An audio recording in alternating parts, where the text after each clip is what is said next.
لما رجعت ببص لقيت البروفايل بتاعي مرمي في الزباله. كنت متخيل ان شغلانه المهندس شغلانه مريحه وكده. مش اي حاجه تجيب فلوس تتعمل. هل الشغل اتغير؟ من الذكاء ان انت تكون مع ناس افضل منك. ايه اول شغلانه اشتغلتها بعد ما دخلت الكليه؟ تعمل لنا الشغل ببلاش. ايه حكايتك؟ مش بالضروره انك تكمل الهندسه. واثرت فيك طبعا في قراراتك بعد كده في البيزنس. الفرصه هتجيلك مش تبقى جاهز.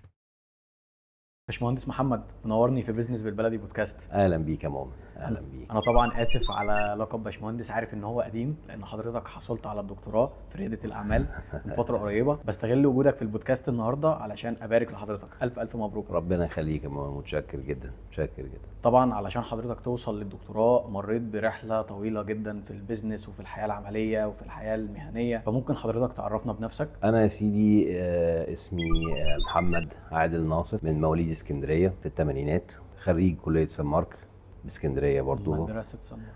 مدرسه سان مارك، هي اسمها كليه سان مارك يعني هي طبعا. وبعد كده حصلت على بكالوريوس الهندسه البحريه وعماره السفن، كليه الهندسه جامعه اسكندريه، ثم ماجستير اداره الاعمال بالاكاديميه العربيه، ومؤخرا دكتوراه في اداره الاعمال من الأكاديمية العربية برضو. ألف ألف مبروك على الدكتوراه. الله يبارك فيك، الله يبارك فيك، متشكر جدا. طبعا حضرتك بقى مريت بقصة كفاح طويلة وتحديات وفشل ونجاح، ومريت بحاجات كتير جدا. فأنا عايز أعرف النشأة اللي حضرتك نشأت فيها، لأني أعرف إن جد حضرتك من مؤسسين جامعة اسكندرية. طبعا. فممكن تحكي لنا النشأة والتربية اللي تربيتها؟ والله يا مؤمن، هو طبعا النشأة بيبقى ليها تأثير كبير على المسار بتاع اي بني ادم في رحلته. انا كنت من الناس المحظوظين ان انا نشأت في بيت كان عندي فيه 3 رول مودلز او 3 يعني مثل اعلى. جدي كان الدكتور علي ناصف الله يرحمه،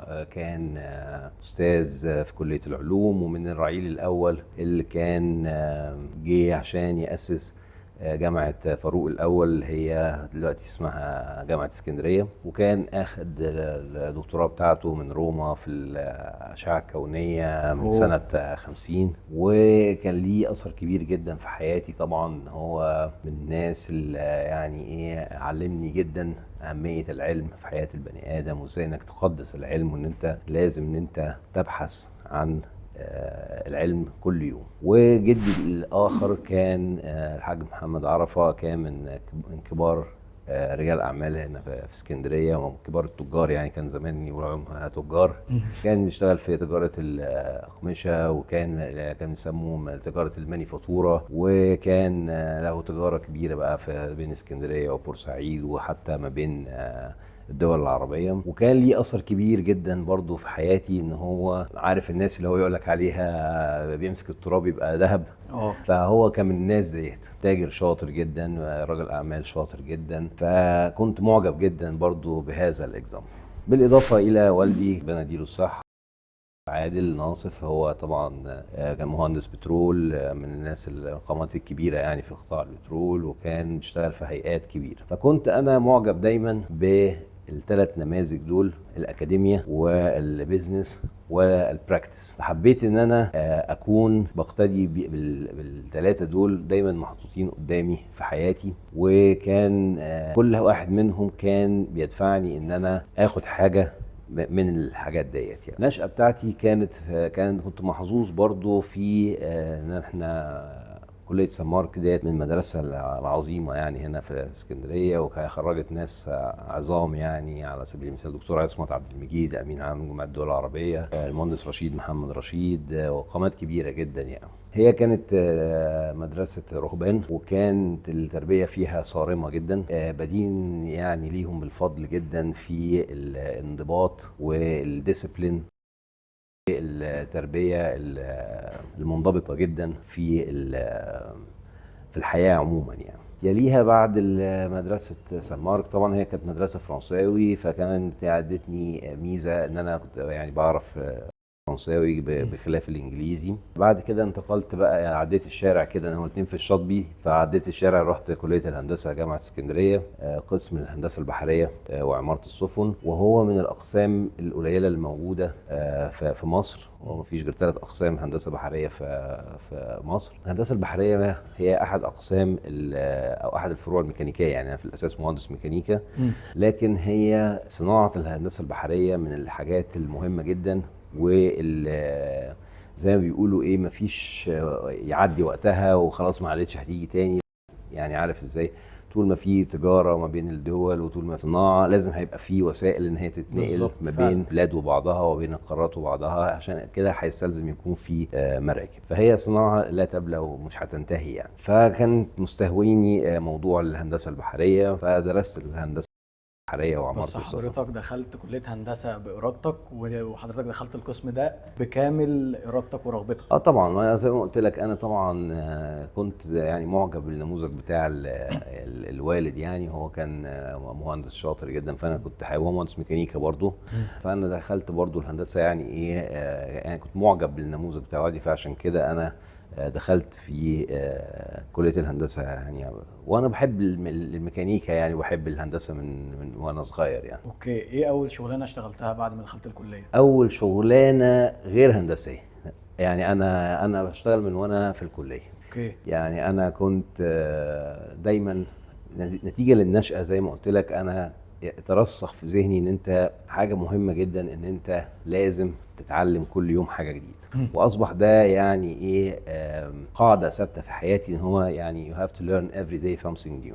مش بالضروره يكون ده حاجه علم، لكن ممكن يكون تدريب، ممكن يكون دورة، ممكن يكون سفر، ممكن يكون اخد بالك. فمن وانا في الكلية كنت بسافر فترة الصيف اشتغل في امريكا. فاول شغلانة اشتغلتها كانت في مطعم سمك.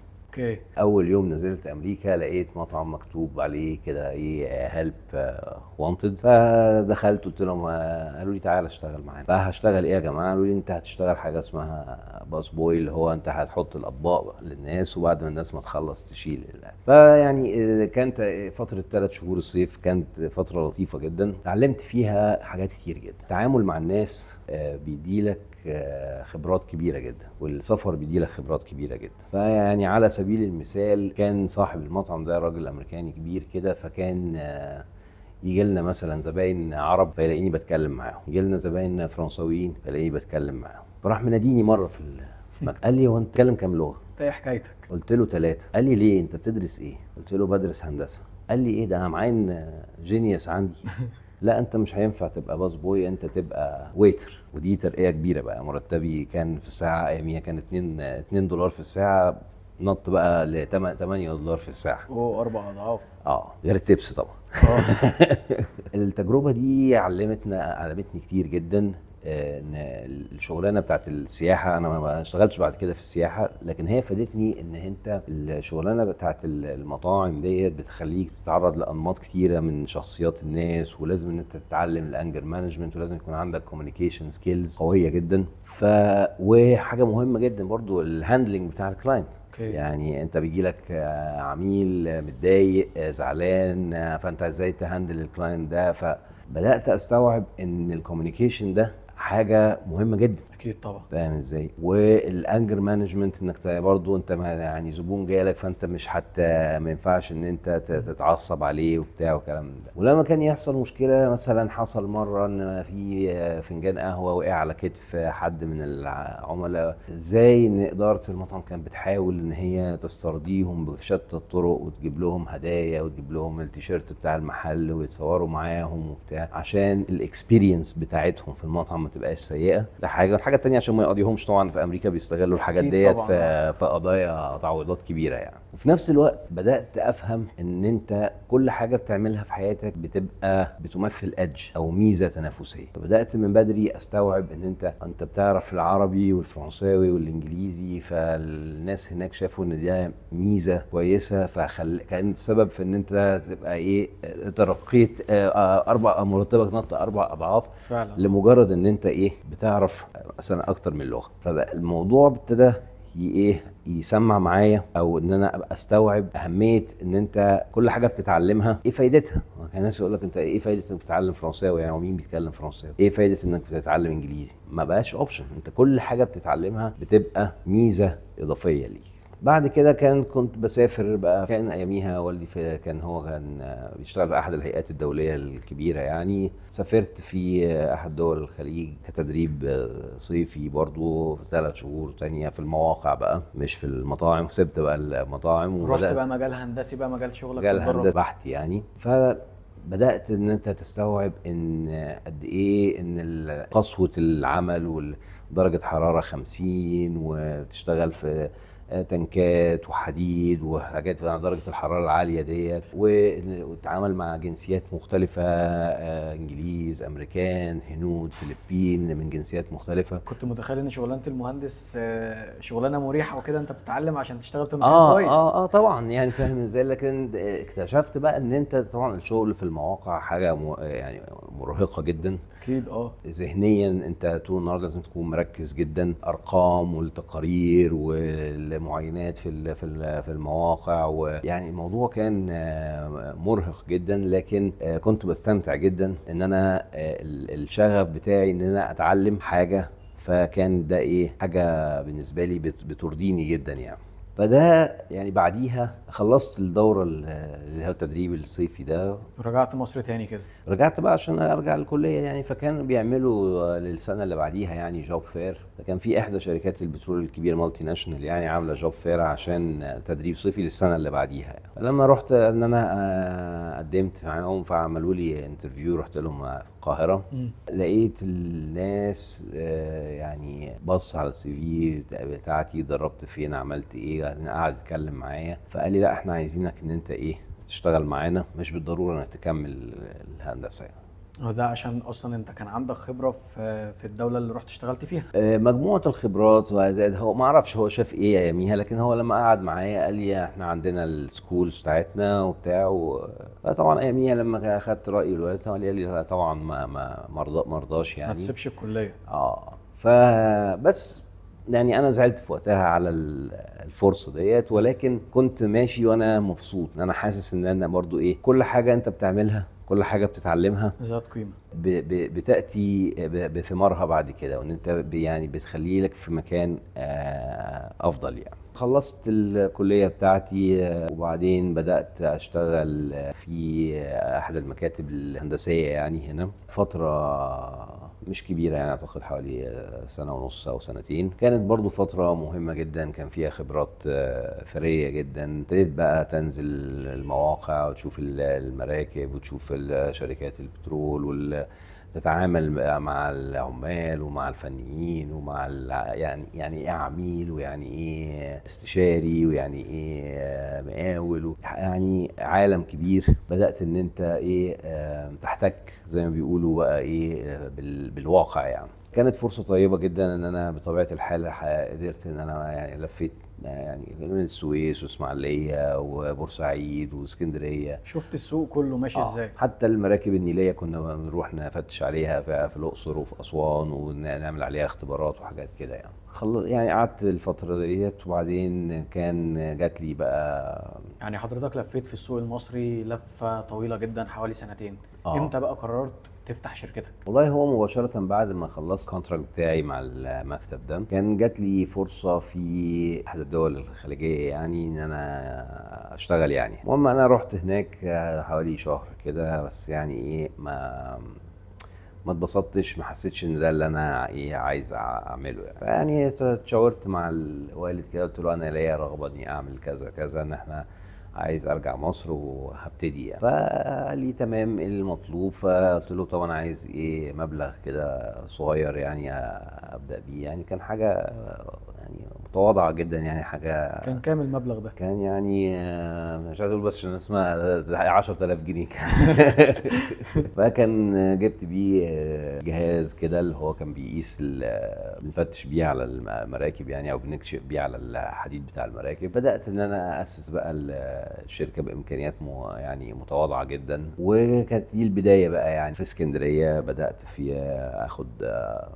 اروح بقى في شركات الترسانات زي ترسانة اسكندريه والشركه المصريه لاصلاح السفن، وابتديت بقى اتواصل مع المراكب اللي جايه، يا جماعه ايه عايزين نعمل لكم شغل وبتاع وكلام من ده، وبدات الرحله من هناك يعني. بدات تفتح شغل في اسكندريه مع الشركات اللي موجوده اصلا في السوق؟ والله انا بدات في شركه اصلاح وبناء السفن، الشركه المصريه لاصلاح وبناء السفن، كان فيها حوض عايم، فكان بيبقى فيها المراكب بيطلب مننا بقى ان احنا نعمل موضوع القياسات بتاعه المراكب ديت. ده برضه كان فيه تحديات كبيره، يعني انت عشان تعمل الموضوع ده كان لازم تاخد ابروفال من هيئات اشراف دوليه، والهيئات الاشراف الدوليه تيجي اما تبتدي فيجي يقول لك والله لازم تعمل لي براكتيكال ديمونستريشن على مركب. طب انا في البدايه ما كانش عندي زباين خالص، كانش في عملاء لا. فرحت المركب كده قلت لهم الشركه يعني، قلت لهم كان عندهم مركب بقى داخله، قلت لهم يا جماعه يعني هعمل لكم ديسكاونت كبير في نظير ان انا تسمحوا لي ان انا اعمل الشغل في حضور الناس بتوع هيئه الاشراف ديت، لكن لسه ما خدتش الابروفل للشهاده يعني. فالمهم الناس وافقوا يعني، وقبليها بيوم لسه هروح بقى عشان اعمل الاختبارات ديت، لقيتهم ايه بيعتذروا لي بالليل. قلت لهم ليه يا جماعه؟ قالوا لي لا اصل جالنا اوفر احسن يعني، احسن من الاوفر بتاعك اللي انت اصلا مقلل لهم السعر جدا علشان خاطر انت اللي محتاجهم.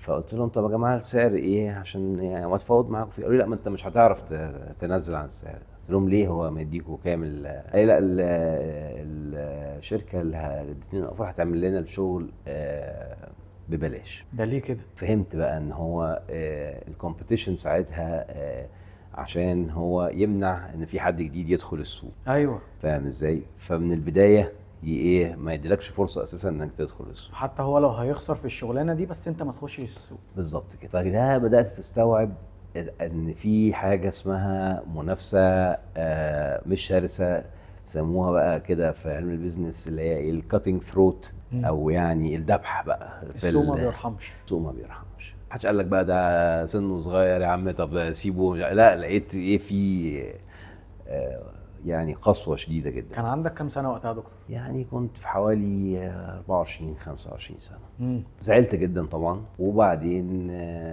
لقيت ان انا ايه رحت على فكره قعدت اتفرج بقى على المركب وبتاع وهم بيعملوا لها الانزال بعد ما نزلت. المفاجاه بقى ان المركب حصل لها مشكله كبيره جدا وهي نازله من الحوض. فقلت قعدت افكر قلت طب ده انا ايه يعني ربنا بيحبني ان انا ما عملتش الشغلانه دي. قلت يعني اضعف الايمان كان هيقولوا ايه ده وش وحش وش وحش علينا، هو اللي بوظها يا هو اللي بوظها يا وش وحش، حاجه من الاثنين يعني. فاهم ازاي؟ ففي كلا الحالتين ما احنا في بدايه حياتك ما تقدرش انك تتحمل المسؤوليه دي. فربنا ايه اراد ان انت ما تاخدش الشغل. كان في ناس طبعا كويسه جدا، وكان في الوقت ده كان الله يمسيه بالخير اللي هو ابراهيم الدسوقي، قامات كبيره يعني في المجال البحري، كان بيشجعنا جدا. ولما شاف ان هو في شغل كويس فيعني استدعاني مره قال لي يا محمد احنا عندنا عايزينك تبقى تخش في مجال بقى كمان الدهانات بتاع المراكب،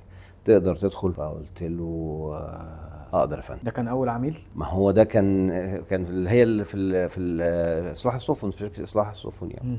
طبعا اول عميل. خرجت من عنده طبعا انا لا عندي معدات ولا عندي الطقم ولا عندي حاجه خالص. فادني التدريب الصيفي اللي انا كنت عملته في قطر، فاتعرفت هناك على ناس متخصصين في الموضوع ده. فتواصلت معاهم قلت لهم يا جماعه انا عايز اعمل كذا كذا كذا، اعمل ايه؟ فجم قعدوا معايا قالوا لي هنجيب المعدات كذا 1 2 3 4، هنجيب الطقم مكون من كذا وكذا وكذا وكذا. وبدانا ان احنا المعدات دي كانت موجوده في مصر بس هم قالوا لك عليها يعني؟ انا ما كنتش اعرفها. فاهم ازاي؟ فهم قالوا لي المعدات اللي محتاجها كذا والطقم اللي انت محتاجه كذا، فانا جبته. فبدات انا بمارس بقى دور ايه يعني عارف الاداره، لكن ايه بخلفيه طبعا هندسيه، لكن وبدات اتعلم بقى، بدات اقرا عن المجال ده، بدات اشوف همشي فيه ازاي. وربنا اكرمنا عملنا شغل كويس جدا في الوقت ده. وبعدين لاسباب ما سيبنا بقى المجال بتاع الترسانات والاصلاح السفن، وبدانا نتوجه للقطاع الصناعي اكتر اللي هو المجال الشركات البترول والبتروكيميكالز. كان بقى يبقى في فرصه ان احنا هي نفس الاعمال اللي بتتنفذ يعني. هو خلي بالك هو سواء المراكب المراكب او المنشآت البتروليه كلها، او حتى مصانع الحديد او الصناعات الثقيله كلها، اغلب الاكتيفيتيز اللي بتتعمل بتكون هي متشابهه. يعني انا كلها بتتعمل في حديد، هو اللي بيختلف فيها الاكواد، الكود، الاكواد بتاعتها، الاكواد الهندسيه بتاعتها. يعني يعني بتاعت البحر حاجه وبتاعت البترول حاجه، لكن الاعمال كلها بتبقى متشابهه لحد كبير. يعني فبدانا نشتغل في جت فرصه برضو ان احنا قدمنا في احدى الشركات، شركه بتروكيماويات. كان يعني الصدفه البحته برضو، كان احد الاصدقاء قاعدين مع بعض، فبيقول لي ده احنا عندنا مناقصه في حته الفلانيه، تحب تقدم فيها؟ فقلت له احب جدا. فاهم ازاي؟ رحنا ثاني يوم، فكان طبعا المهندس بتاع الشركه، المدير بتاعه، عرفني على مديره. فمديره طبعا شافني كده لاني طبعا صغير في السن، فقعد يعمل لي بقى 40 امتحان في الكلام، يعني يسالني على حاجات وبتاع. المهم قعدت فبرد عليه على كل الاسئله. قال لي طيب انا هدي لك شغلانه، وكانت اصعب شغلانه لحتى وقتنا هذا احنا عملناه. هو بيديك امتحان يعني زي امتحان عملي بقى. يعني قلت له تمام حاضر. فالمهم جبنا المعدات بتاعتنا والطقم بتاعنا ونفذنا المشروع الصغير ده، ولما نجحنا فيه سمح لنا ان احنا نقدم في المناقصه ديت. وكان توفيق من ربنا بقى ان احنا يعني خدنا المناقصه ديت. وكان دي يعني بدايه، يعني دي طبعا من اكبر شركات البتروكيميكالز في مصر، فان احنا وجودنا فيها ساعدنا جدا، وكان نقطه انطلاق. يعني لان الشركات التانية كلها بتيجي تبص تشوف الشركه دي بتعمل ايه وهم ناجحين جدا، فبيتعاملوا مع مين، فابتدوا هم كمان يجوا يتواصلوا معانا، احنا عايزينكم تيجوا تعملوا لنا شغل احنا كمان. ومن هنا بدأت بقى يعني الحكايه، يعني الانتشار بقى في شركات اللي هي القطاع الصناعي، سواء البتروكيميكالز او الشركات الصناعات الثقيله زي الاسمده والحديد، الاسمنت، الحاجات ديت. يعني كان اكبر تحديين في بدايه تاسيس الشركه هو انك تجيب اول عميل وان انت تدخل السوق اصلا. بص، هو البدايات صعبه جدا. يعني اكبر تحدي في البدايه، انت في البدايه مفيش عميل، مفيش مورد، مفيش بنك، مفيش اي حاجه خالص. فعلا انت اكبر تحدي ما يعني بتروح يضاف اليهم بقى صغر السن ده. في وقتها كان يعني بتروح تزور العملاء، بتروح مثلا للشركات تعرفهم انا بعمل كذا وتديهم البروفايل بتاع الشركه. في اوقات كتير الناس كانت يعني في وقتها صغر السن ده بتعتبره قله خبره، بتعتبره يعني لا انت يعني صغير قوي انك تيجي تشتغل مع شركتي. يعني فاهم ازاي؟ يعني في احد المرات بذكر ان احنا كنا في القاهره، ورحنا زرنا عميل وقعدنا نتكلم، وشرحت له بنعمل ايه ونقدر نعمل ايه، وسبنا له البروفايل بتاعه، وبعدين مشيت ونسيت مفاتيحي. فرجعت لقيت ان هو، لما رجعت ببص لقيت البروفايل بتاعي مرمي في الزباله بتاع الشركه.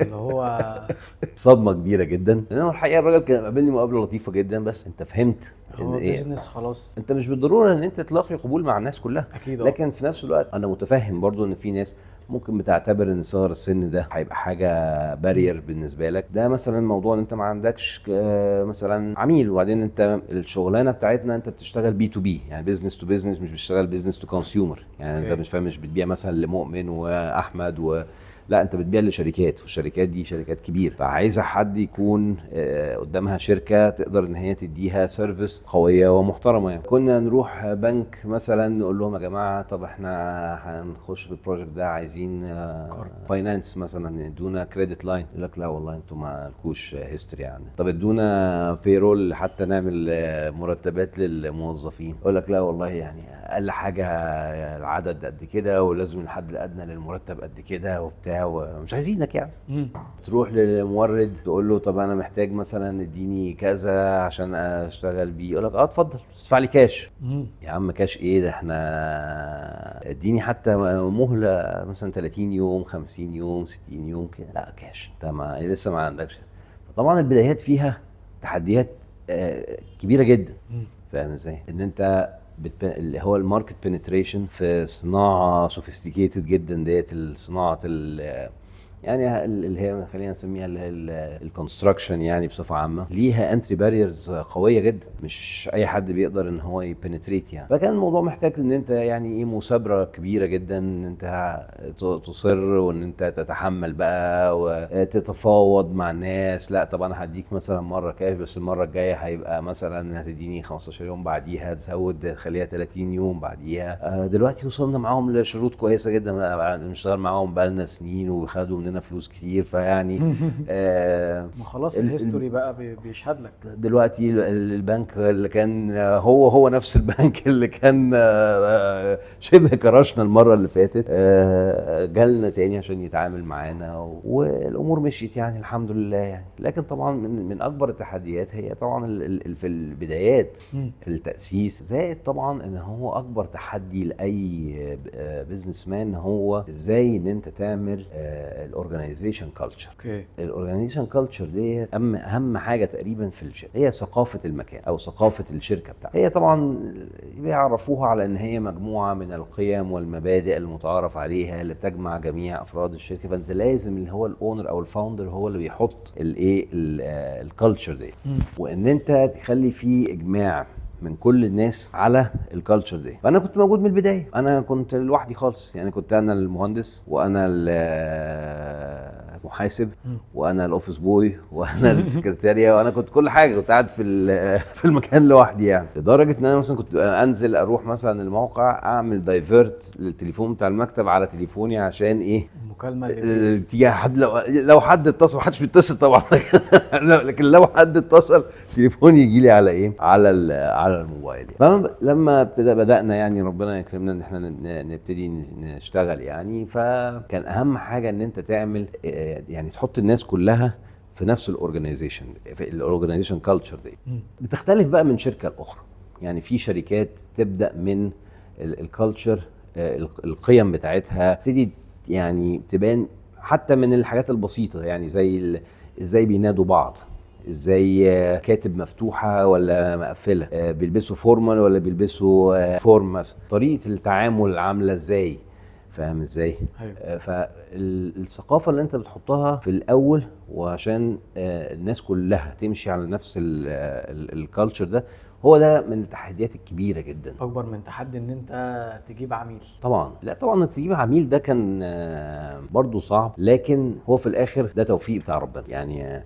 انت لو سالت اي بيزنس مان في الدنيا هتقول له يعني ايه سر النجاح بتاعك، يقول لك نسبه 70% حظ. احنا في الكالتشر بتاعنا يعني في مصر وفي الدول العربيه والاسلاميه طبعا بنحب نقول عليها توفيق، يعني هما الكلمتين يعني قريبين من بعض، لكن طبعا انا بشوف ان التوفيق كلمه معبره اكتر، وهي التوفيق ليه اسباب يعني، معتقدات يعني الدينيه بتاعتنا بتقول ان التوفيق ليه اسباب، علاقتك مع ربنا، صله الرحم، بر والدين، مش عارف ايه حاجات دي، صداقاتك، الزكاة، الحاجات دي كلها هي ايه من اسباب التوفيق يعني. وده حقيقي يعني، انا ايه الحقيقه لمسته في حياتي المهنيه. فكان في حد يعني من اساتذتنا كان دايما يقول لنا كلمه، طبعا انت عارف اللي هو اي حد بيتعامل في البيزنس هو في الاخر له صفه التاجر بالزبط. يعني سواء كان مهندس حتى او بيشتغل في التجاره، اينما في فلوس بتطلع وفلوس بتدخل يبقى ده ايه في حته تجاره. فبيقال لي التجاره دي انا بختصرها في 5 حروف بتوعها: ت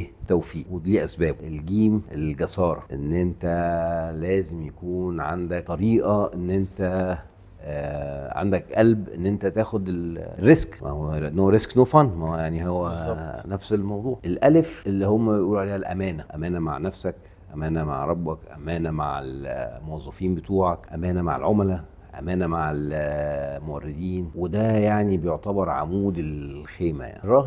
يقولوا الرويه، في العجله الندامه، في التأني ايه السلام. انت لازم تاخد الريسك، بس في نفس الوقت لازم تكون متروي يعني. والهه في الاخر هي هبه من الله يعني، هو في الاخر لازم تبقى فاهم في حاجات هتبقى مكتوبه ليك وفي حاجات مش مكتوبه ليك. التوفيق ده بتاع ربنا، انت بتاخد بالاسباب. ويعني حتى في الثقافه بتاعتنا حتى يقول لك لولا ان كان الله في عون الفتى لكان اول ما يقضي عليه اجتهاد، يعني اجتهد زي ما انت عايز، لو ربنا مش معاك حتى التوفيق ده حتى هتفشل. التوفيق ده يعني حاجه مهمه جدا. ده كان القصه بتاعت يعني تعتبر ايه فلسفه في البيزنس كده، ايه من حد بسيط يعني، ولكن لما قالها لي عجبتني، فبقت مترسخه في ذهني طول الوقت، ان انت بتختصر الامور كلها. واثرت فيك طبعا في قراراتك بعد كده في البيزنس؟ طبعا بشكل كبير. انت خلي بالك، هو خلينا نتكلم على موضوع الامانه. خلينا نتكلم مثلا على موضوع الامانه. انت مطلوب منك تكون امين مع نفسك، امين مع ربنا، امين مع الموردين، امين مع العملاء، امين مع الموظفين بتوعك. لما تيجي تفكر فيها هتلاقي ان هو اي بيزنس في الدنيا هو وعد. انا بوعد العميل بتاعي ان انا هعمل له الخدمه الفلانيه، او ان انا هديله المنتج الفلاني بالمواصفات الفلانيه، بسعر فلاني، بكواليتي السعر الفلانيه. فده وعد. فامانتك ان انت تديليفر، او ان انت تؤدي الامانه ديت، انك تعمل الخدمه زي ما انت ما وعدتها في العقد مع الموظفين. هي امانه. انا بتعهد اليك يا مؤمن ان انت هديلك مثلا 10 قروش نظير انك تعمل لي 1 2 3 4. فتيجي انت تعمل الجزء بتاعك، فانا لازم اعمل الجزء بتاعي. بالظبط. الموردين، يجي واحد يديلك الحاجات، فانت امانه معاه ان هو هديلك فلوسك في الوقت بعد مثلا 30 يوم، يبقى لازم بعد 30 يوم. فهو موضوع البيزنس كله لقيت ان هو الامان. واحنا في الاساس يعني هو ديننا، يعني هو الرسول عليه الصلاه والسلام يقول لك ايه، انما بعث لاتمم مكارم الاخلاق، وهو كانوا عليه الصلاه والسلام يقول لك عليه الصادق الامين. فانت هو الموضوع كله في الامان. صح. فاهم ازاي؟ نيجي نتكلم على موضوع الرويه، او خلينا نتكلم الاول على موضوع الجسار. الجيم قلنا ايه؟ جسار. الجساره يعني انت لازم تاخد ريسك. طيب ريسك 100%، يبقى احنا كده بنقابل، ولا كالكوليتد ريسك؟ في حياتي انا كمهندس، خلي بالك المهندس المايند سيت بتاعه مختلف تماما عن رجل الاعمال. ليه؟ مهندس احنا طول سنين الدراسه وشغلنا كله، احنا لما بنيجي نصمم مبنى مثلا، احنا مثلا في الهندسه البحريه، لما تيجي تعمل منشأ مثلا في الاوفشور ولا حاجه، تيجي تاخد اعلى ويف، اعلى موجه، واعلى اسمه الكرنت اللي هو التيارات المائيه، الزلازل، الاعاصير، سرعه الرياح. تاخد كل الاسترسز مثلا اللي اتعرض عليها المبنى ونضربها في 2.5 سيفتي فاكتور، تبقى مأمن نفسك بنسبة 2.5 في 250%. فعقلية المهندس، المايند سيت بتاع المهندس متصممة بطريقة ايه؟ ان انا كل حاجة لازم تبقى في الامان على الاقل 250%. طب انا لو طبقت ده في قراراتك في البيزنس، مش هتخش ولا شغلانه، خسرنا كده كل حاجه. ما ينفعش. انت كنت بتدير لما ابتديت تشتغل، انت لقيت نفسك كنت بتعمل حساباتك. انا كل شغلانه حط فيها ايه؟ هوامش كبيره جدا، عشان ان انت تبقى مأمن نفسك بعقليه المايند سيت بتاع المهندس. فما تجيش ما ترسيش عليك في حاجه غلط. فبدات ان انت لا لازم تاخد ريسك. علمت ان انت لازم تاخد ريسك، بس الريسك لازم يبقى كالكوليت، يبقى محسوب.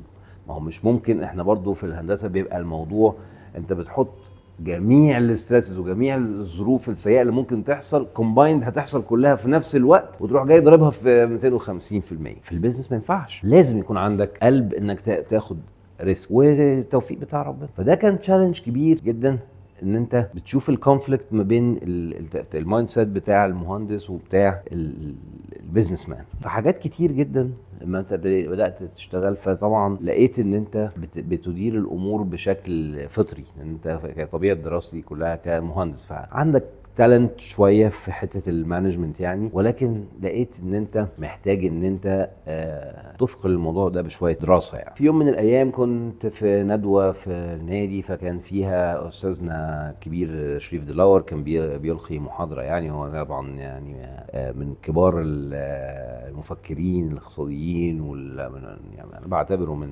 علماء الاداره يعني. وهو بالمناسبه مهندس برضه، وبالمناسبه برضه خريج سان مارك برضه. فكان القى محاضره شيقه جدا في موضوع المانجمنت. انا الحقيقه انبهرت جدا بالموضوع، وقلت ان انا عايز اتعلم من الراجل ده. قررت ان انا اروح، فرحت وقتها الاكاديميه، خدت هي الام بي اي، وكانت نقله كبيره في طريقه تفكيري يعني، من الاداره اللي هي بالتالنت بس، الى موضوع ان انت لا، الموضوع ده علم يعني. الاداره علم وفيها فروع كبيره، هيومن ريسورسز وماركتنج واستراتيجيك مانجمنت ايكونومكس وموضوع كبير يعني، اكاونتنج وفاينانس، حاجات كبيره. فطبعا كانت جيم تشينج لما بدات ان انت تدرس الموضوع.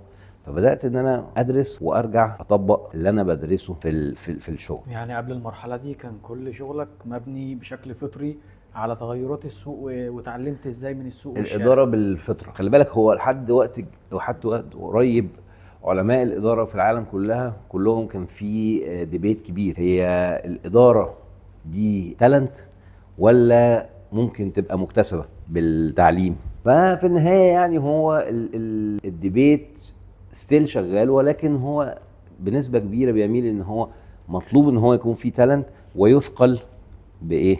بالدراسه والخبره. اكيد. فاهم ازاي؟ فلما بدات تتعلم بقى حاجات، طبعا في حاجات ما كنتش تعرف اعملها في الوقت ده. يعني مطلوب مثلا تعمل بزنس بلان، ماركتنج بلان، استراتيجيك بلان، تقرا القوائم الماليه بشكل يعني مش مطلوب منك ان انت ان انت تعمل القوائم الماليه بتاعت الشركه، لكن تفهم الارقام على الاقل لما المحاسب يعملها لك تبقى انت فاهمها وتناقشوا فيها والحاجات دي. كان ليها طبعا وطبعا هناك يعني اتعاملت مع اساتذه كبار جدا طبعا زي دكتور شريف دلاور، استاذنا دكتور حمدي علواني، استاذ دكتور غدا القط، مش عايز انسى حد يعني، بس كلهم طبعا ناس عظام. دكتور محمد عبد العظيم في الماركتنج، لا ناس كتير جدا اتعلمنا منهم كتير. وبدات ان انت عملت علاقات اصلا جوه الام بي اي من الناس. هي كان يعني الام بي اي ميزتها ان هي مش حكر على مثلا خريجين البيزنس.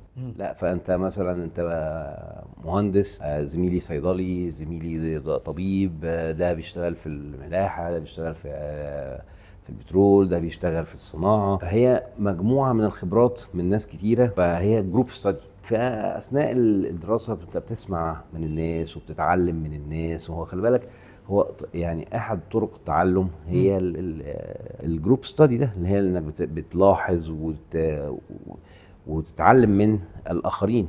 الناس دي طبعا خبراتها كبيره جدا، اضافه طبعا لاساتذتنا دول هم يعني كان ليهم فضل كبير برضه بعد ربنا. فكان الموضوع ده بيثري الرحله، لدرجه ان انا بعد ما خلصت الام بي اي لقيت نفسي ان انا لسه يعني جعان في الحته ديت. فاهم ازاي؟ بقى نرجع لجدي بقى الله يرحمه، هو كان نفسه ان انا اكون هاخد دكتوراه، بس انا اياميها انا مش راجل مش اكاديمي يعني. واياميها ما كانش في موضوع الدكتوراه المهنيه ده. في الوقت الحالي بقى في موضوع ان هو الدي بي اي ده دكتوراه مهنيه في اداره الاعمال، دي للمهنيين مش بغرض ان انت تدرس يعني. فلقيت ان انا عايز استزيد شويه من الموضوع، اتبحر في موضوع، خاصه ان لقيت ان هي نتيجتها كانت معايا بوزيتيف جدا، او يعني نتائجها ايجابيه جدا. فقررت ان انا اكمل بقى في موضوع الدكتوراه ده لحد ما ربنا اكرمني يعني كده من 3 شهور يعني منحت الدرجه يعني. الف مبروك يا دكتور. الله يبارك فيك، الله يبارك. دكتور محمد،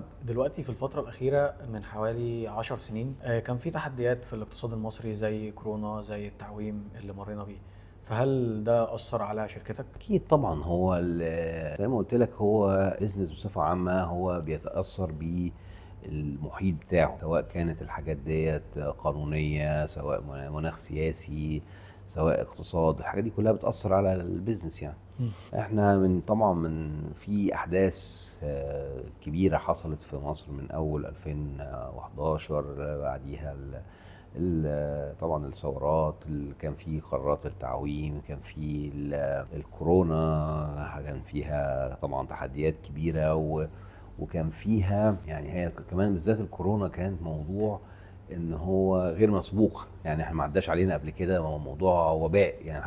احنا كلنا كنا بنتعلم لاول مره احنا نتعامل معاه ازاي، خاصه ان احنا مثلا في مجال الكونستراكشن، فانت عندك اعداد كبيره، كان لازم تاخد بقى احتياطات معينه في المواقع، وتبعد مسافات امنه عن الناس، وتجهيزات بشكل معين. بس حضرتك كنت شغال في فتره كورونا، بس كنت شغال بشكل وقائي اكتر. احنا طبعا كنا بنشتغل في منشآت حيويه يعني. احنا بنشتغل مثلا في مصانع ما ينفعش ان هي تقف يعني، سواء احنا بنشتغل في بتروكيميكالز، بنشتغل في صناعات بحريه، بنشتغل في صناعات حديد. فالحاجات دي كلها في كمان عندنا عملاء في حاجات اللي هي مثلا الزيوت النباتيه اللي هي بتاعت الاكل.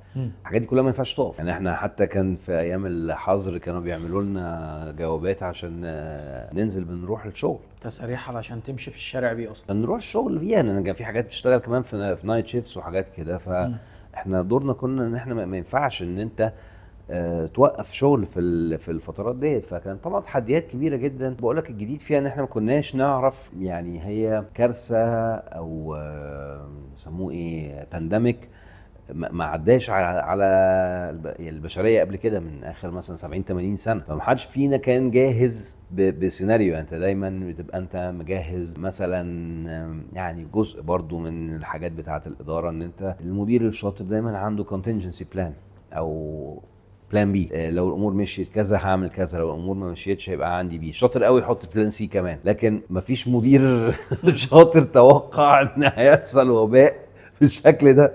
ما اعتقدش ان في حد كده. لكن هو الشطاره بقى في ان انت بتتعلم بقى اللي هو بيسميه الكرايسيس مانجمنت، كيفيه اداره الازمات. هي ليها طريقه علميه ان انت هاو تو ريسبوند للكرايسيس ديت، ازاي ان انت تعمل خطط بديله للشغل، ازاي ان انت تحافظ على الناس بتاعتك، ازاي ان انت تقلل طب لو حصل حد اتصاب هتعمل ايه، طب مين هيبقى البديل. بتعمل السيستم. لكن هي في النهايه انت بتتعامل معاها ككرايسيس، وجزء من التكوين بتاع البيزنس مان او الاونر ان انت دايما عندك بلان بشكل ما ازاي تتعامل مع الكرايسيس. ايه هي الكرايسيس؟ بنحط سيناريوهات معينه. طبعا ده ما كانش في الحسبان خالص، لكن لما جيت علمنا نعمل ايه وعدت الحمد لله. يعني نفس الموضوع هو طبعا موضوع التعويم برضو من الحاجات اللي كانت قاسيه جدا علينا. اول مره وتاني مره كان حاجات يعني غايه في القسوه، لان انت التغيير المفاجئ ده كان بيتطلب منك بقى في الموردين كلهم طلبوا تغيير للاسعار بتاعتهم، وبالتالي انت لازم تعمل تغيير الاسعار مع العملاء، وده بياخد بروسس طويل جدا. طب التأثير بتاع العملة قد ايه على اسعار العقود؟ يعني كان موضوع مرهق جدا. بس في النهاية هو بيندرج تحت بند الكرايسيس، وجزء من الشطاره بتاعه المدير ان هو يكون جاهز في موضوع الكرايسيس مانجمنت، او عنده عارف ان هو ما هو احنا البيزنس يوم فوق ويوم تحت، فانت لازم تبقى جاهز بحلول في الكرايسيس مانجمنت. والحمد لله يعني كله يعديه، وان شاء الله الفتره اللي جايه دي بقى ما يبقاش فيها كوارث تانية بقى يعني ان شاء الله، والامور تبقى فيها استقرار وفيها خير كتير ان شاء اكيد الله. ان شاء الله. ان شاء الله اللي جاي كويس جدا. هو حضرتك امتى انضميت لجمعيه رجال اعمال اسكندريه؟ انا الحقيقه انضميت للجمعيه حوالي يمكن 5 سنين على ما اتذكر، وده يعني شرف كبير جدا ليا ان انا اكون موجود مع النخبه الكبيره من رجال الاعمال في اسكندريه. يعني من حوالي 5 سنين تقريبا. 2020. طيب حضرتك دخلت ليه الجمعيه اصلا؟ بص، هو الجمعيه مكان فيه ناس اكثر مني خبره، اكثر مني نجاح، اكثر مني ذكاء. من الذكاء ان انت تكون مع ناس افضل منك، وناس سبقوك في الرحله، وناس اذكى منك، وناس اكثر منك نجاح. وهي دي يعني حاجه من الحاجات المهمه جدا للناس. انت لازم تحيط نفسك بالناس الناجحين. فهي هتلاقي فين مكان افضل من كده ان انت تحيط نفسك بالناس دول، ناس قامات كبيره كلهم اساتذه كبار. احنا في كل مره بتقعد معاهم في اي اجتماع عندك فرصه كبيره انك تسمع الافكار للناس ديت. هم مروا في رحلتهم، فيهم ناس سبقوك في الرحله في الخبره، فبتقدر ان انت تستفيد وتستنير بارائهم.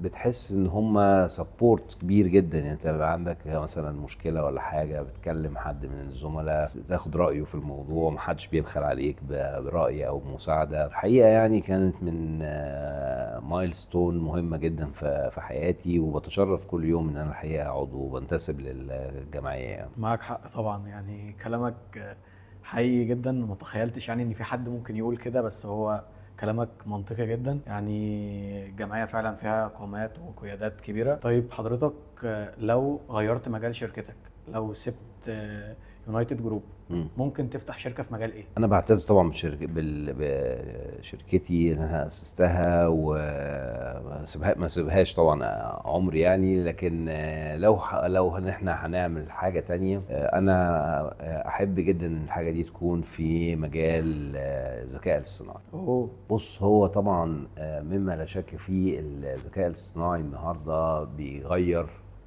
شكل العالم كله، لدرجه ان مديرين التنفيذيين او اللي بنسميهم السي سوتس، اللي هم السي اي او والسي اف او والسي تي او والسي او او، الجماعه دول كلهم اصبحوا هم دول اكتر ناس بيبقى بياخدوا مرتبات عاليه. مظبوط. طب بياخدوا مرتبات عاليه ليه؟ يعني عشان واجهه اجتماعيه؟ لا، يعني هم بياخدوا مرتبات عاليه عشان هم عندهم مخزون كبير جدا من العلم والخبرات، وعدوا بمواقف كتيره جدا اللي بتمكنه ان هو يتخذ قرارات مهمة في أوقات مهمة بتؤدي إلى إن الشركة ديت ممكن إن هي تكمل أو إن هي تنط، يعني تنجح. وهو ده الدور بتاع التوب مانجمنت. الدور بتاع التوب مانجمنت هو مش مطلوب منه ان هو يجي كل يوم يطفي حرايق يعني، او مش مطلوب منه كل يوم ان هو يجي يشوف الدي تو دي اوبريشن يعني، لكن هو المدير السي سوتس دول هو بيبقى مطلوب منهم ان هو يتخذ عدد قليل من القرارات ذات اهميه كبيره من شانها ان هي تغير مجرى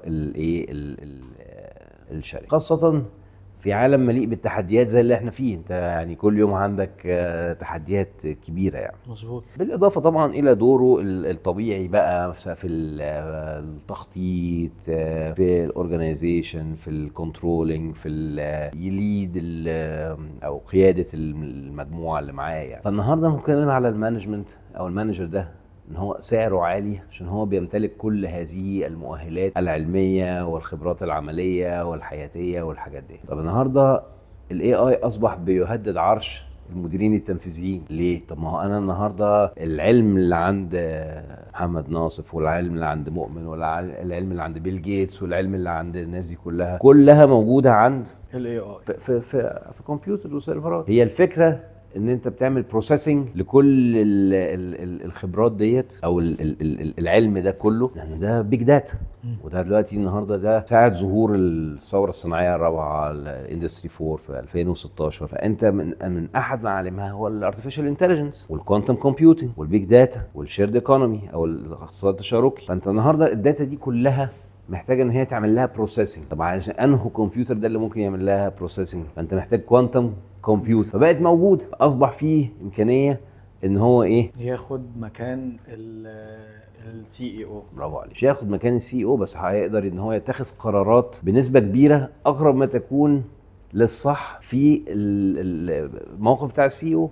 هو خلي بالك، هو الصعوبه بتاعت الاداره في ايه؟ يعني هو الاداره بطبيعتها هي موقفيه. يعني دايما يقول لك ايه؟ every situation is unique. There is no best way for management. Every situation is unique. كل موقف متفرد بذاته. بمعنى حضرتك انا النهارده حصل تعويم النهارده في الظروف الفلانيه، انا كمدير شركه خدت قرارات معينه. طبعا لما حصل التعويم الثاني مش بالضروره ان انا اتخذ نفس القرارات. هي صعوبه الاداره ان هي موقفيه. فانت المدير ده بياخد، لان هو بيحط بارامترز كتيره جدا حواليه، داخليه وخارجيه وجوه الشركه وبره الشركه، عشان يقدر ياخد قرار الصائب يعني. فانت الارتفيشال انتليجنس النهارده بقيت تغذيه بالمعطيات ديت، بقى عنده القدره ان هو يعمل بروسيسنج. فعشان كده بقول لك ان هو اصبح ان الاي اي حتى بيهدد كتير من الوظائف، وعلى راسها كمان اللي هو المديرين التنفيذيين، الجماعه اللي هم اعلى ناس والمفروض ان خبراتهم خبرات نادره جدا يعني. ايوه، انا كنت فاكر ان هو بيهدد الناس اللي شغلها تقليدي وروتيني جدا وكده، بس مش الناس دي. ابسولوتلي يعني.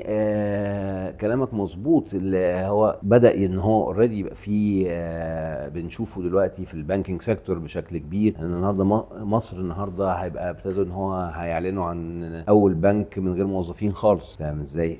فدي مشكله. دي التقارير بتتكلم عن من 40% من الوظائف مهدده بان هي تنتهي.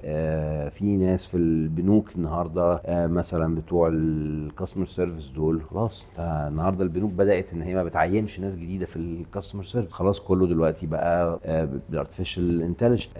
لدرجه بقول لك في بنك بالكامل معمول من غير فروع. طيب مجال شغل حضرتك يعني لما انت دخلت السوق كان بادئ بشكل يعني شكل تقليدي جدا.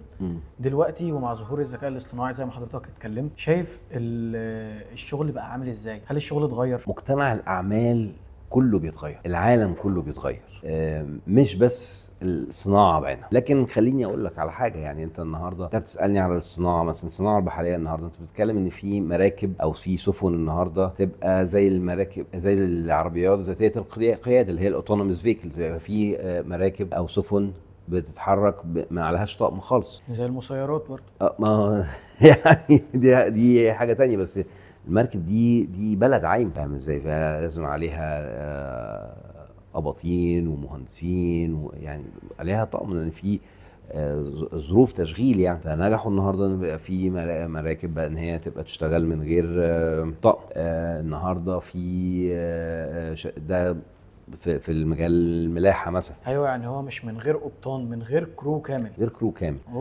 النهارده انت بتتكلم ان هو في حاجات كتير جدا بقت بتشتغل بالروبوتكس. يعني احنا مثلا في شغلنا الحاجات اللي هي ممكن كانت تحتاج 20-30 فني مثلا عشان يعملوا مثلا شغلانه معينه على تانك مثلا، اصبح النهارده في معده بتشتغل بطريقه الروبوتكس، ممكن بالكتير قوي تشغل عليها تكنيشن واحد. احنا بص في طور ان احنا في عالم جديد بيتولد، في وظائف جديده كمان هتتولد، لكن مش بالضروره ان كل الوظائف القديمه هتنتهي. لكن احنا علينا ان احنا قدر المستطاع نواكب العصر ده. خلي بالك يعني انت كان زمان، انا كان يعني من احد المعتقدات بتاعتي يعني ان انت من النجاح بتاعك ان انت كل ما يبقى عندك عدد موظفين كبير ده نجاح، فاهم ازاي؟ افتكر دايما ربنا يرحمه الحاج محمود العربي، شركة توشيبا، انه احنا صغيرين كده كنت اتفرج عليه، وكان اياميها بقى الرئيس كان رايح يفتتح احد المصانع بتاعته، فيقول له يا حاج محمود انت عايز ايه؟ فقال له انا بحلم ان يكون عندنا عدد موظفين اكتر من توشيبا اللي في اليابان، فاهم ازاي؟ ونجح ان هو يعملها.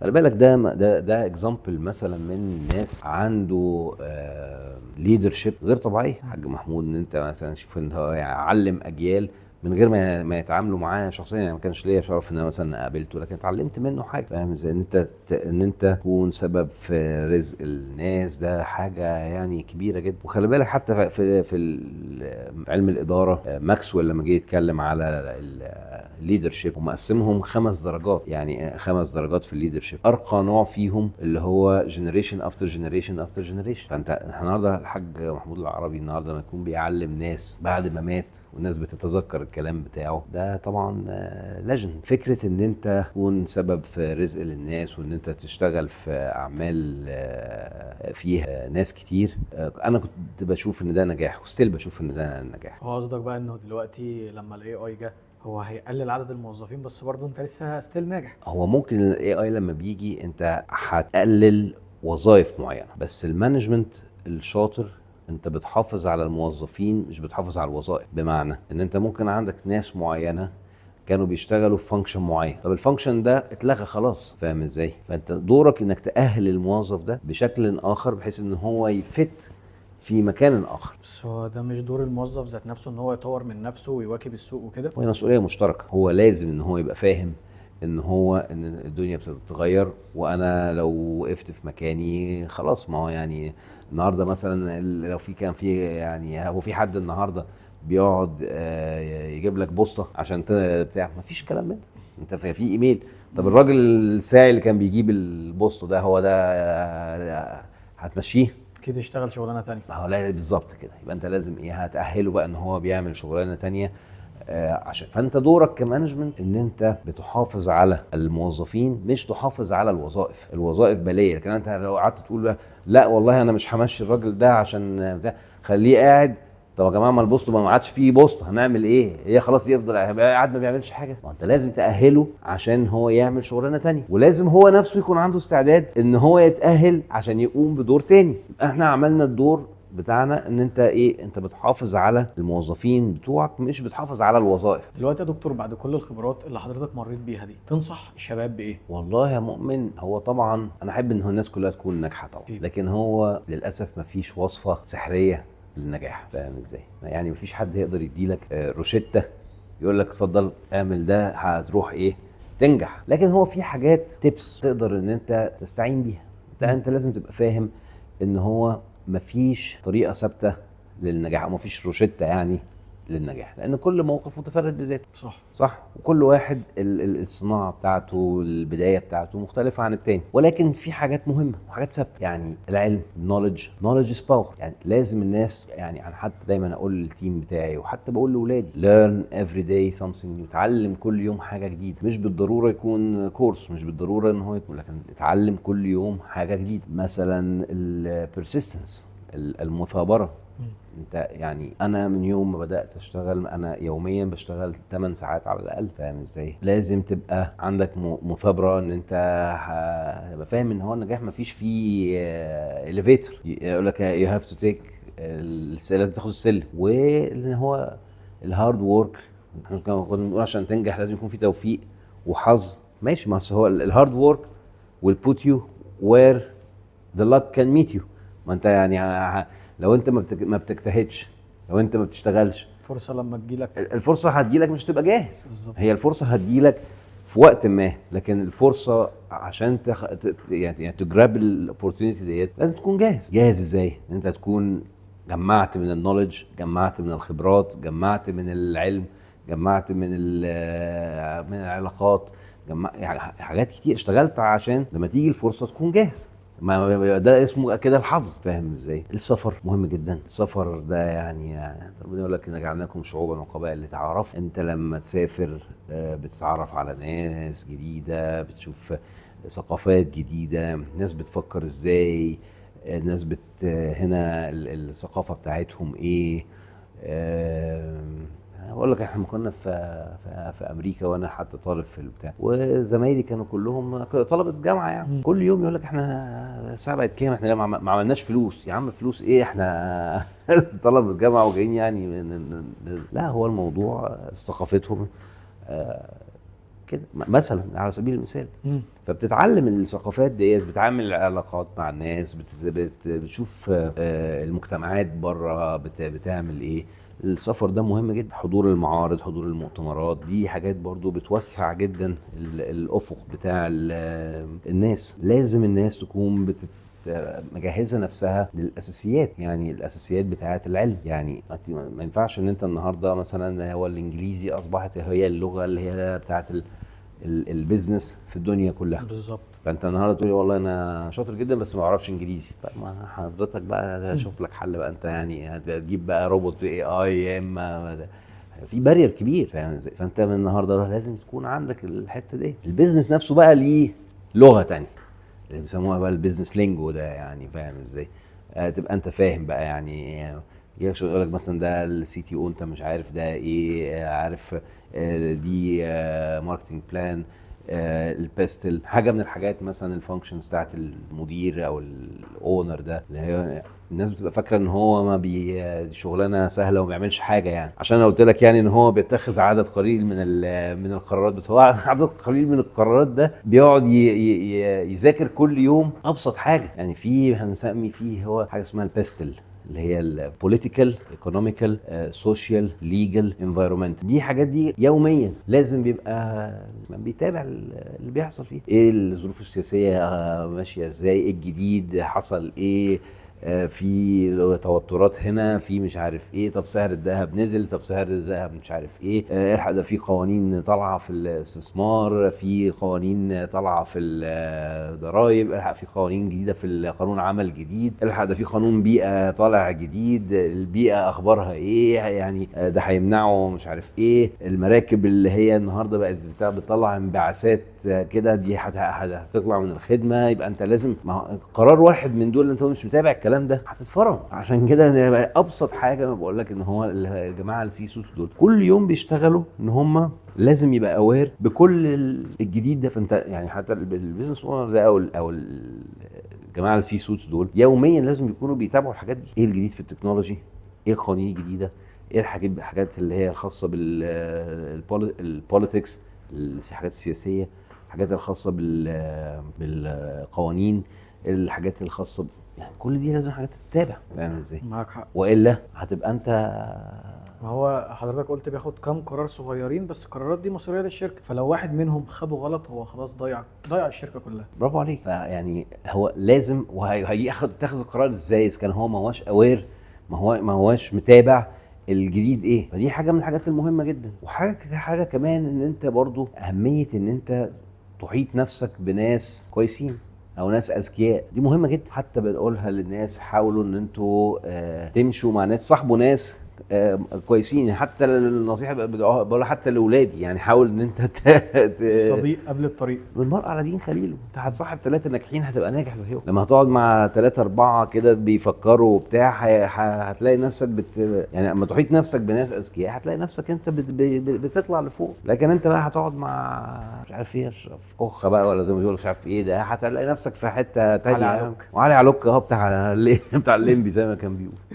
ده طبعا موضوع مهم جدا. آفة الجيل يعني هو موضوع الكوميونيكيشن هو موضوع مهم جدا جدا جدا. الايموشنال انتليجنس او اللي يسموه الذكاء العاطفي، الانجر مانجمنت، لازم يكون الناس بتدرب نفسها عليه ان هي ازاي ان هي تتواصل مع الناس، ان هي يعني مع الستيك هولدرز كلهم بتوع الشغل، الزملاء، المديرين، العملاء، الموردين، الجهات الحكوميه، المنافسين، كل الستيك هولدرز دول كل واحد ليه طريقه تعامل. اهميه ان الناس تبقى مدربه نفسها على موضوع الكوميونيكيشن ديت، برزنتيشن سكيلز مهمه جدا. ويا ريت لما هم يبتدوا يدربوا نفسهم ان هم برضو يعني ايه ياخدوا دقيقه ينقوا حد كويس يسمعوا منه. يعني انا بشوف ناس برضو اللي هو بيقعدوا يسمعوا لهم والاقي ده عنده مش عارف 1,000,000 فيو من نوعيه بقى كل نفسك قبل ما حد ياكلك مش عارف ايه. والجماعه دول يا طب عم انت نجحت في ايه؟ ما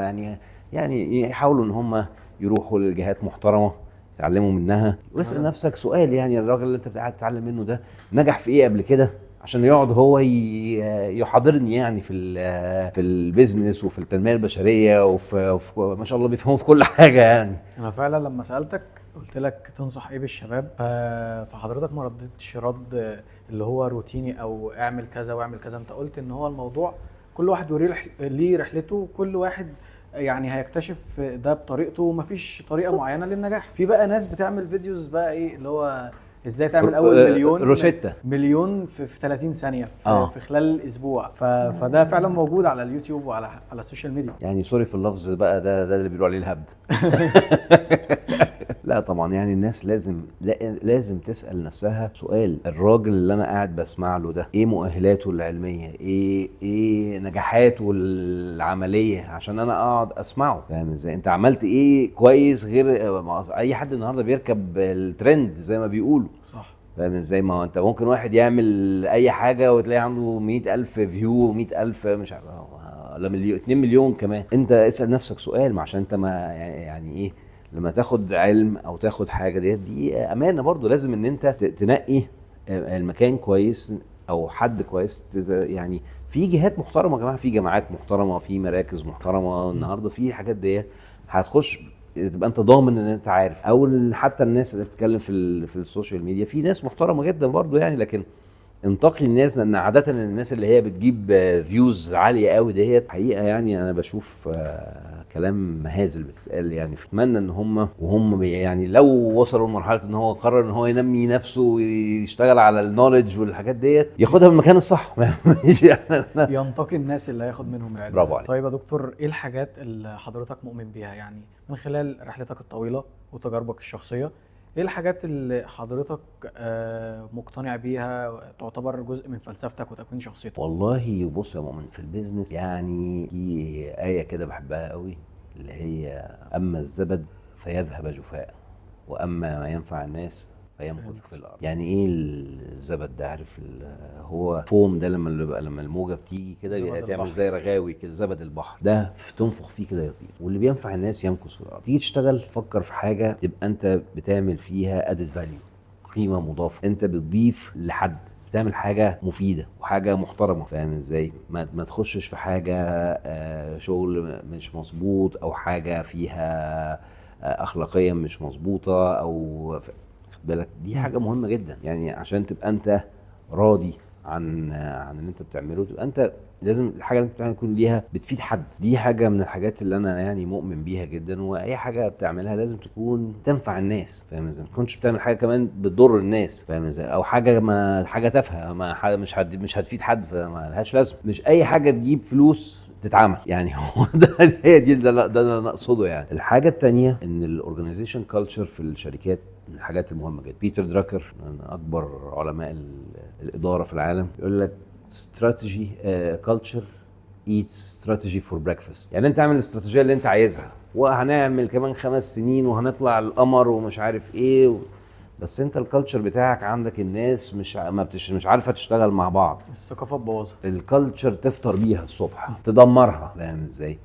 فالكالتشر دي من الحاجات المهمه جدا. الدور المؤسسي في الشركات، الناس تعمل كالتشر محترم، خلي فيها تعاون ما بين الناس، يبقى في هيومن ريسورسز، يعني في اورجانيزيشن شارت محترم في الشركات، توضح فيه دور كل واحد ايه، وتوضح فيه التشين اوف كوماند ماشيه ازاي، الادارات ازاي تتعامل مع بعض، يبقى في شيرنج للنولج، يعني وده جزء من الكالتشر. يعني احنا خلي بالك، يعني جزء من الكالتشر بتاعنا احنا مثلا عندنا موضوع ان احنا بنشير النولج. اي حد بيتعرض مثلا لموقف مثلا في احد المواقع او بتاع، بيكتب الموضوع ده وحاطينه على السيرفرات بتاعت الشركه، بحيث اللي جاي بعديها بيقرا مثلا في المشكله الفلانيه ايه اللي حصل فيها، بيقرا والله حصل كذا وكذا وكذا وكذا وحليناها بكذا وكذا وكذا. حتى في اجتماعاتنا احنا لما بنقعد في اجتماعاتنا مع الاستاف، كل واحد من بيقول، بيعرض الشغل بتاعه، بيعرض المواقف الصعبه اللي تعرض لها، وبنقعد نفكر في الحلول ليها مع بعض، وهم يقترحوا الحلول ونتناقش في الحلول، فالكل بيستفيد. ده بنسميه اسمه اورجانيزيشن ليرنينج، شيرنج للنولج. بتبقى بتخلق منظمات متعلمه، او بيسموها ايه اللي هو اورجانيزيشن ليرنينج، يعني مش عارف الترجمه بتاعتها مظبوطه ايه. ده موضوع مهم جدا. دكتور محمد، انا اتشرفت جدا جدا بلقاء حضرتك النهارده، اتعلمت منك كتير على المستوى الشخصي. ربنا يخليك، وبشكر حضرتك على وقت حضرتك الثمين اللي الله قضيته معايا النهارده. شكرا يا ماما، شكرا جزيلا. شكرا ليك.